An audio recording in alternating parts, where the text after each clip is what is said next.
You look at your salary, and the gross amount makes you proud. But by the time it actually reaches your bank account, it has been ruthlessly siphoned away by taxes, automatic deductions, and hidden systemic fees. You sacrifice 10, sometimes 12 hours a day, only to hand over the largest portion of your wealth to a system you were taught to trust.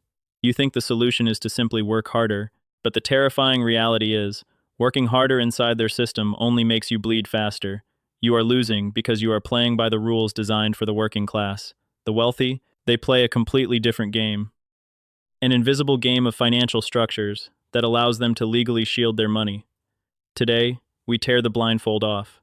It is time to stop the bleeding and save thousands monthly by playing the elite's game. Let's go back to a cold, rainy afternoon. You sit in your car, stuck in the middle of late afternoon traffic. You are 25 years old, and you have just completed your very first month in your new role as a middle manager. The engine idles as you wait for the line of vehicles to move forward. Suddenly, your phone rings. The caller ID displays the name of your department director. You answer the call, and he immediately congratulates you on a successful first 30 days in the management position. However, before you can even express your gratitude, he informs you about a sudden crisis regarding a major client account. He asks you to cancel your personal plans for the upcoming weekend and come into the office to handle the situation. Since you are now a manager with elevated responsibilities, you have absolutely no choice but to agree. You end the call, realizing that you have just traded your only 2 days of rest for corporate duty. Seeking some validation for the sacrifice you just made, you reach into your briefcase and pull out the sealed envelope you received from the Human Resources Department earlier that afternoon. You tear the paper open and unfold your monthly salary receipt. Your eyes immediately go to the top of the document to find your gross income. The number printed there is significantly higher than any amount you have ever earned in a single month. You nod slightly, experiencing a brief sense of satisfaction. This large number represents your late nights, your early mornings, and the weekend you are about to give away to the company. Then, your focus shifts further down the page. You read through a long list of specific line items: federal income tax, state income tax, Social Security contributions, healthcare premiums, other mandatory systemic deductions. Each line systematically subtracts a significant portion of your recent promotion. Finally, your eyes reach the very bottom of the page to examine your net income. This is the actual amount of money that you are permitted to take home and deposit into your bank account. The gap between the top number and the bottom number is a massive chasm. Almost 40% of your new raise has completely vanished into the governmental system before you even had the chance to touch a single bill. You place the piece of paper on the empty passenger seat. You recognize a harsh paradox unfolding in your professional career. You stepped up, accepted more daily stress, and agreed to work through your weekends to earn a higher salary. Yet, the system responds by taking an increasingly larger percentage of your wealth. The ultimate reward for your relentless hard work and career advancement is not just more money, but a much heavier and more aggressive tax penalty. You shift your car into gear as the traffic slowly begins to move, carrying this quiet realization with you as you drive home. Later that evening, you drive across town to visit your biological father, Mr. Mark. The heavy rain from the afternoon has ceased, leaving behind a damp chill that seeps through the floorboards of his aging suburban home. You push the front door open, expecting to be greeted by the familiar scent of roasted coffee beans.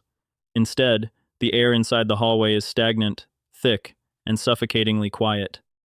You leave your wet shoes by the entrance and walk slowly down the narrow corridor toward the kitchen. You find him sitting rigidly at the center of the wooden dining table. The solitary overhead light casts long, harsh shadows across his face. Positioned directly in front of him, resting dead center on the scratched surface, is a stark brown envelope. You recognize the ominous, official seal of the Federal Tax Authority, stamped aggressively in the top left corner. Mr. Mark does not look up when you enter. His eyes are locked onto a single sheet of stiff white paper resting beside the envelope. The government has sent him a formal notice. The document coldly states that an automated audit discovered a discrepancy in his tax declarations from exactly 2 years prior. The letter is not a polite inquiry. It is a rigid demand for an immediate payment of back taxes, coupled with a severe financial penalty for late compliance. The total amount printed at the bottom of the page is devastating. It is a sum that equals 6 months of his gross salary. A bolded paragraph at the end of the letter threatens an immediate lien on his personal bank accounts if the balance is not completely settled within 14 business days.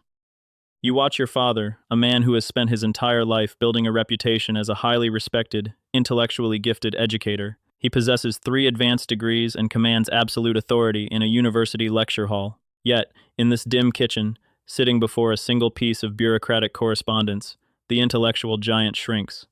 You see his thin fingers tremble slightly as he reaches out to touch the edge of the paper. A cold bead of sweat forms on his forehead, catching the harsh overhead light before rolling slowly down his temple. He looks completely defeated, resembling a terrified child who has just been summoned to the principal for a crime he does not quite understand. He does not reach for his telephone to consult a tax attorney. He does not pull out a calculator to verify if the government auditors might have made a mathematical error. He does not even consider the possibility that he could appeal the sudden judgment. The institutional language of the letter has completely paralyzed his critical thinking skills. Without uttering a single word of protest, Mr. Mark pushes his chair back. The wooden legs scrape loudly against the linoleum floor. He shuffles toward the small, locked cabinet in the corner of the room, his posture visibly stooped under an invisible weight. He retrieves a small metal key from his pocket, unlocks the drawer, and slowly pulls out his dark blue savings passbook. This small book contains the fragile retirement funds he has spent the last 2 decades meticulously accumulating, setting aside a small fraction of his paycheck every single month. He walks heavily back to the table, opens the passbook, and stares blankly at his life savings. "We cannot fight the government, Leo," he whispers, his voice cracking slightly in the quiet room. "They make the rules. If we owe them, we must pay. It is the only way to keep our home safe." You remain frozen at the kitchen doorway, your hands shoved deep into your pockets. A profound, chilling realization washes over you as you watch him prepare a massive check to send to the tax collection agency. You understand now that the massive bureaucratic system does not govern the working class through physical chains or visible barriers. It governs them entirely through psychological fear. Your biological father is a brilliant man, but his absolute illiteracy regarding financial and legal systems has left him completely defenseless. Because he does not naturally understand the complex, rigid language of the federal tax code, he operates entirely on blind panic. He is willingly surrendering his hard-earned wealth simply to purchase a temporary, entirely false sense of security for his family. You wake up early, the very next morning, intending to leave your father's house and head straight to your office. Before you can even reach for your car keys, a deafening crash shatters the quiet suburban morning. The sound of splintering wood and tearing metal violently shakes the glass windows of the living room. You and Mr. Mark rush out the front door and stop dead in your tracks.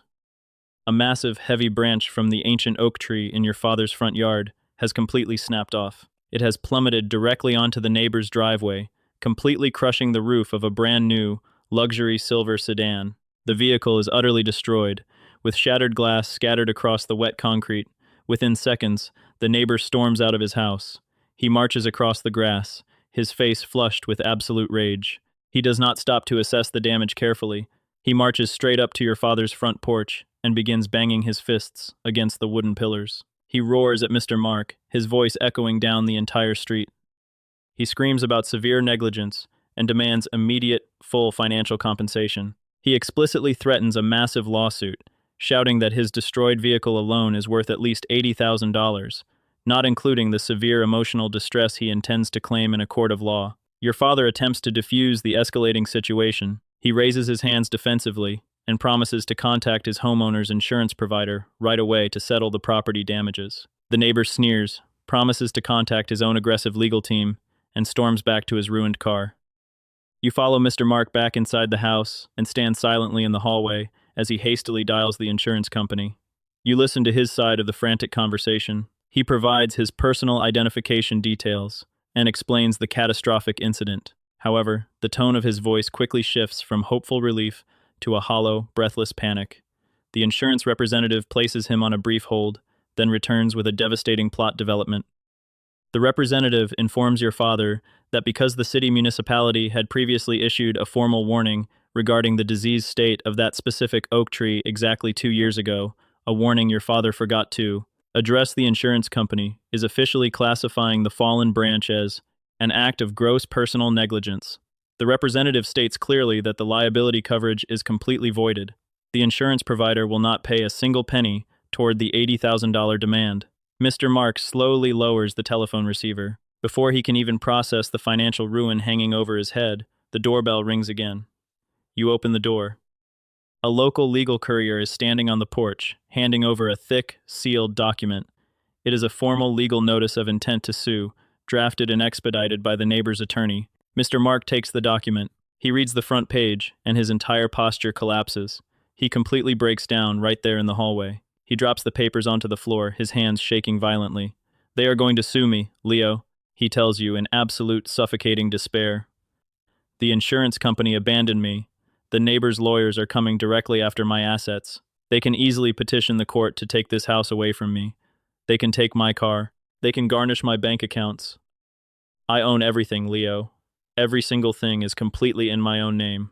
You stand quietly against the wall, looking down at the legal documents scattered across the wooden floor. The underlying lesson of the entire morning unfolds before your eyes with terrifying clarity. You look at your biological father and remember how incredibly proud he was the day he finally paid off his mortgage. You remember the deep joy he felt holding the official land use certificate that bore his exact legal name. Now, you realize that very same pride of personal ownership has completely transformed him into a giant, neon-lit shooting target.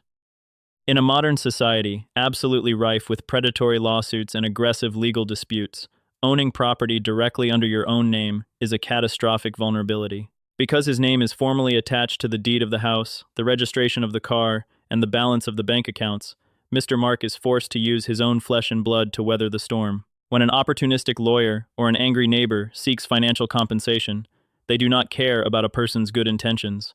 They simply search public records for a wealthy, unprotected target. Your father placed his personal identity on everything he built, and now he must pay the ultimate price. Exactly 3 days later, you carry the heavy, suffocating memory of your biological father's tearful breakdown like a physical weight resting squarely on your shoulders. You drive across town to the financial district to meet with your foster father, Mister Julian. You step out of the noisy street and walk into his expansive private office suite. You expect to find absolute chaos. With his extensive portfolio of commercial real estate, a growing chain of 7 highly active restaurants, and over 300 employees on his weekly payroll, logic dictates that Mr. Julian should be completely drowning in a torrential flood of tax audits and predatory lawsuits.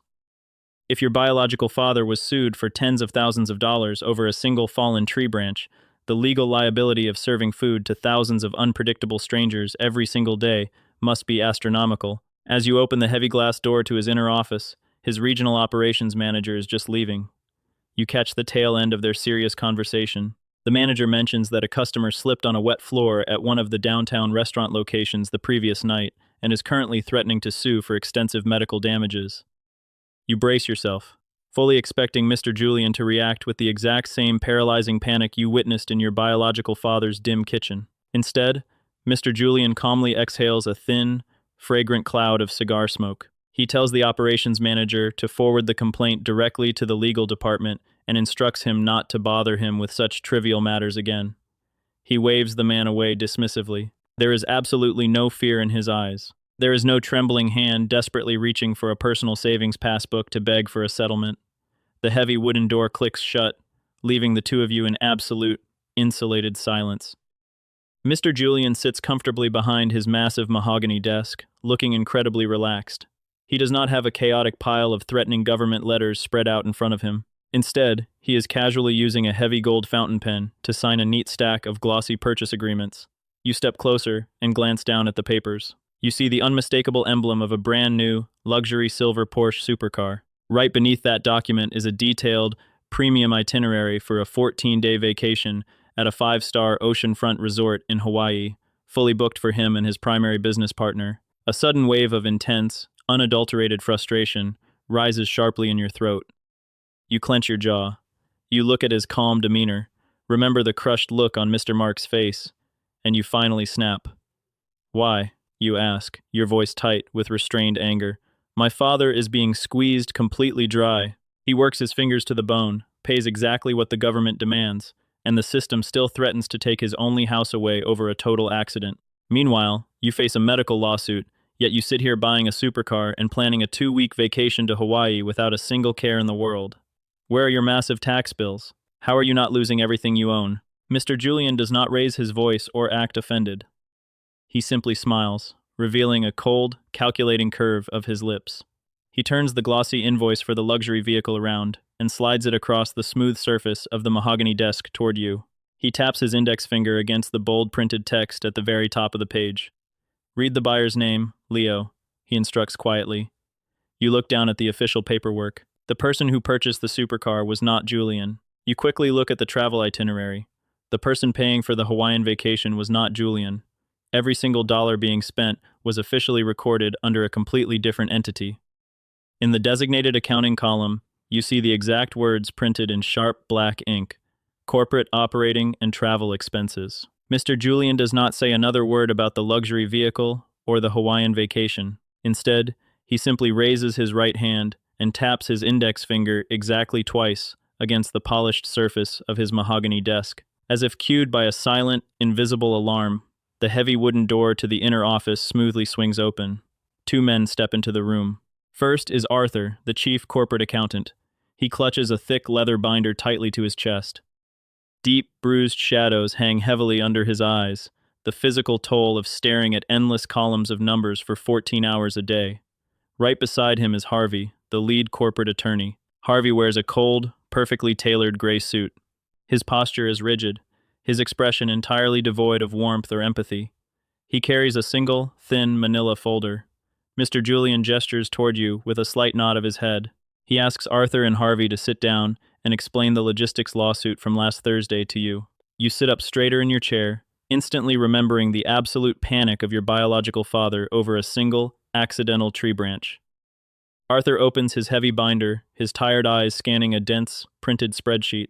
He explains that a former commercial supply vendor recently attempted to initiate a massive legal strike against Mr. Julian's enterprise. The disgruntled vendor claimed a breach of contract and sought over $3 million in punitive damages. The opposing legal team did exactly what predators do in the corporate jungle. They aimed straight for the top. They filed aggressive motions to freeze Mr. Julian's personal bank accounts, place immediate liens on the real estate properties where his restaurants operate, and seize his private assets to force a swift, devastating settlement. Arthur speaks in a dull, steady, monotone voice, outlining how the opposing forensic accountants spent weeks aggressively hunting for a direct financial link between the vendor's grievance and Mr. Julian's personal wealth. At this point, Harvey leans forward, resting his forearms on the edge of the mahogany desk. The lawyer possesses the sharp, unblinking gaze of a hawk. He opens his thin manila folder and gently pushes a copy of the official court dismissal across the table toward you. As you look down at the dense legal jargon, Harvey allows a slow, arrogant smirk to spread across his face. He looks directly into your eyes and delivers the cruel, undeniable verdict. They filed the lawsuit, Harvey states, his voice smooth and dripping with absolute condescension.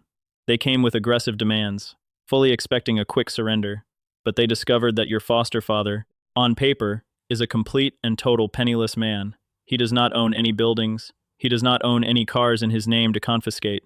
There is absolutely zero personal wealth for them to attach a lien to. Harvey calmly explains that every single restaurant, every piece of valuable real estate, and every company vehicle is legally owned by a complex network of isolated holding companies and blind trusts. When the opposing lawyers attempted to strike Mr. Julian personally, their weapons hit an impenetrable wall of corporate liability protection. They spent tens of thousands of dollars in legal fees only to realize they were suing an invisible fortress.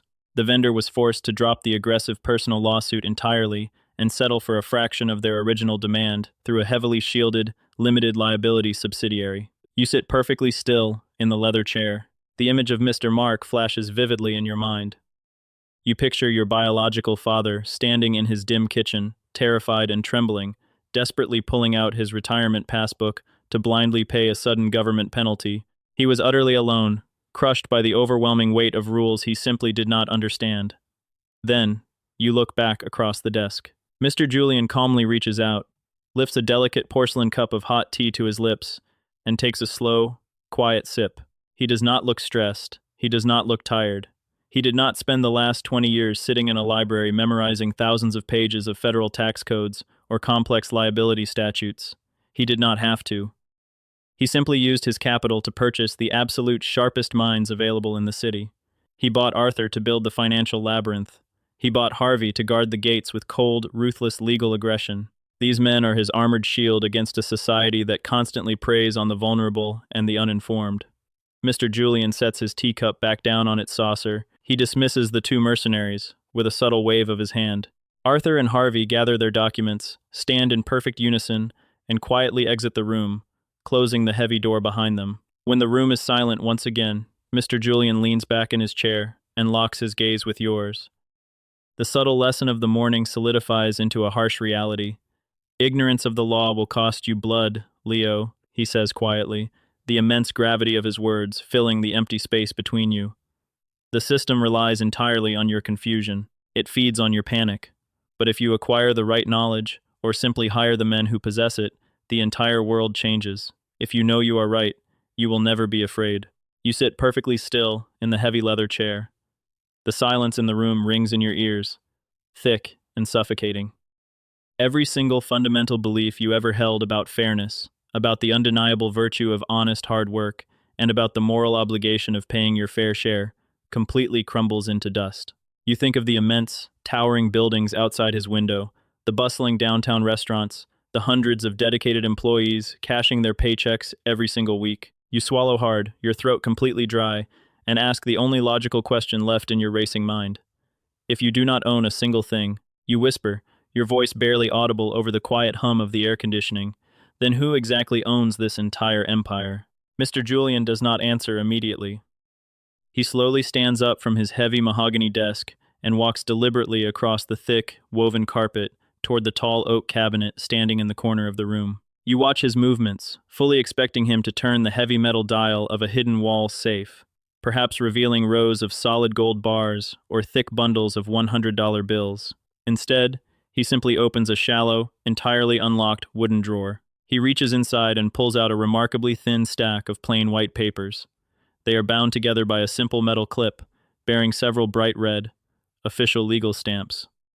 He turns around, walks back to the desk, and casually tosses the thin stack of documents onto the polished wood. They land with a soft, unremarkable thud. Here it is, Leo, he says, his voice cutting sharply through the quiet air. The corporation. He taps his index finger against the top sheet of paper. Everyone out there believes that a corporation is a massive glass skyscraper or a sprawling industrial factory filled with thousands of exhausted workers. It is not. It is nothing more than a legal ghost living right here inside this fragile stack of papers. Your biological father earns his money, immediately pays his heavy taxes, and then desperately struggles to survive on whatever tiny fraction the government decides to leave him. And this ghost? He points directly to the bright red stamps. This ghost earns money. It buys me a brand new luxury supercar. It pays for my 2-week vacation to a tropical island. And when it is finally done spending on everything I desire, it just throws a few pennies of tax money on the empty shell of a remaining corpse. The quiet, insulated warmth of the executive office slowly fades away, dissolving seamlessly back into the cold, damp reality of the present moment. You are sitting in the driver's seat of your aging car, the engine still idling quietly in the fading light. The heavy rain continues to drum a relentless rhythm against the metal roof. In your right hand, you are still tightly gripping your brand new monthly salary receipt, staring at the large, painful chunk that the system has ruthlessly chewed off and swallowed. You look out through the smeared glass of your windshield. You watch the endless stream of exhausted commuters rushing along the wet, gray sidewalks, pulling their thin coats tightly against the bitter, freezing chill of the evening storm. You sit in the quiet shadows of your vehicle, wondering exactly how many millions of hardworking people out there are blindly exposing their bare, unprotected flesh to the unforgiving elements, simply because no one ever taught them how to create a ghost of their own.